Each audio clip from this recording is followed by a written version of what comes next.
వేసింది కానీ కొంచెం వేసింది.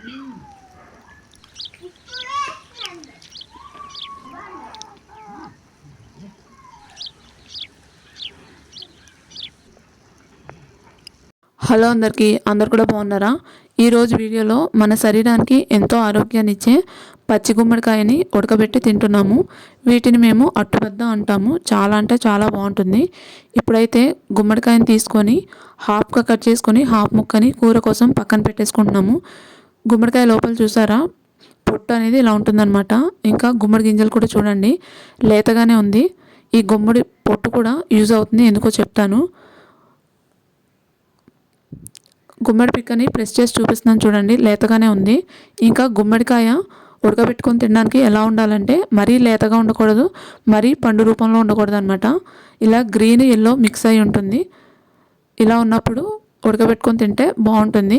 ముక్కలన్నింటినీ తొక్కతో సహా అంటే పైన పీల్ తీయకుండా కట్ చేసుకొని క్లీన్ చేస్తున్నాము. ఎందుకంటే గుమ్మడికాయ నేల మీద కూర్చొని ఉంటుంది కాబట్టి ఇసుక అంటుకొని ఉంటుందని క్లీన్ చేస్తున్నాము.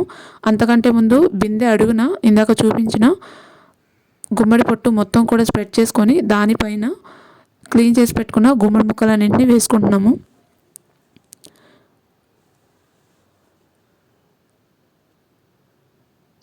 గుమ్మడి ముక్కలన్నీ కూడా వేసుకున్నాక తగినంత ఉప్పు, తగినంత వాటర్ వేసుకొని మూత పెట్టి హై ఫ్లేమ్లో ఒక్క 10 నిమిషాలు ఉడికించుకుంటే చాలా అనమాట. చాలా అంటే చాలా టేస్టీగా ఉంటుంది. మేము ఇక్కడ కర్రల పొయ్యి మీద ఉడికిస్తున్నాం కాబట్టి చాలా త్వరగానే అయిపోతుంది. వాటర్ అనేది ఎక్కువ అవసరం లేదండి, కొంచెం మునిగితే చాలన్నమాట. ఎక్కువ వాటర్ వేసుకున్న ముక్క అనేది బాగా మెత్తబడిపోతుంది, అలాగే అంత టేస్టీగా కూడా ఉండదు. కొంచెం వాటర్ వేసుకుంటే చాలు. ఇలా వేసుకున్నాక మూత పెట్టి హై ఫ్లేమ్లో ఉడికించుకోవడమే. మంట అనేది సమానంగా తగిలితే కింద అడుగున ముక్కలన్నీ కూడా చాలా బాగా ఉడుకుతుంది, చాలా మెత్తగా ఉంటుంది. పూర్వం రోజుల్లో మా పెద్దవాళ్ళు అన్నం దొరకని టైంలో ఇలా గుమ్మడికాయల్ని ఉడకబెట్టుకొని తినేసి పడుకుండిపోయేవాళ్ళంట. ఆ రోజుల్లో గుమ్మడి నుంచి వచ్చే ప్రతిదీ కూడా మనకు యూజ్ అవుతుందండి, ఒక్కటి కూడా వేస్ట్ అవ్వదు. గుమ్మడి కాయతోని కూర చేసుకుంటాం, హల్వాలు చేసుకుంటాం, స్వీట్స్ చేసుకుంటాం.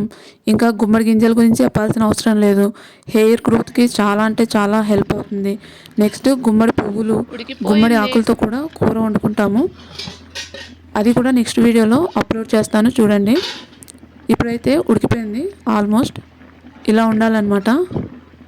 వీటిని మేము అట్టుబద్ద అంటాము, గుమ్మడి అట్టుబద్ద. ఒక 2-3 తింటే చాలన్నమాట, కడుపు నిండిపోతుంది.